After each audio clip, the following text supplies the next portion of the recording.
সৰস্বতী পূজালৈ মাজত মাথো কেইটামান দিন বাকী ব্যস্ততা বাঢ়িছে মৃৎশিল্পীসকলৰ ৰাজ্যৰ প্ৰান্তে প্ৰান্তে থকা মৃৎশিল্পীসকলৰ এতিয়া ব্যস্ততাৰ সীমা নাই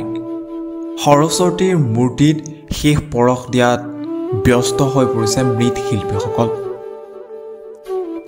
কলাইগাঁও চহৰৰ মাজমজিয়াত বিধান দেৱনাথৰ শিল্পালয়টো নিৰ্মাণ কৰা দেখিবলৈ পোৱা গৈছে সৰু বৰ সৰস্বতীৰ প্ৰতিমাসমূহ প্ৰতি বছৰ শিল্পীগৰাকীয়ে কলাইগাঁৱৰ উপৰিও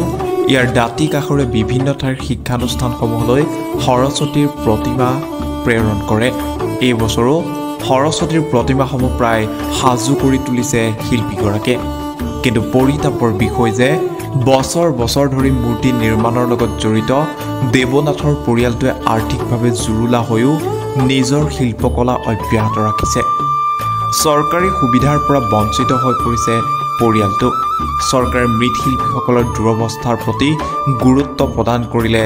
নিশ্চয়কৈ এইসকল মৃৎশিল্পী উপকৃত হ'ব না মোৰ মোটামুটি 45 বছৰ আগত চলি আছে কাম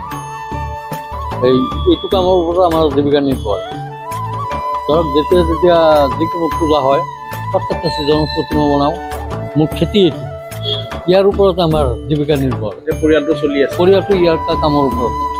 কিমান এবাৰ অৰ্ডাৰ হৈছে নাই ধৰক 40-50টামান আছে প্ৰতিমা এই বিভিন্ন স্থানত যায় স্কুল পূজা হয়তো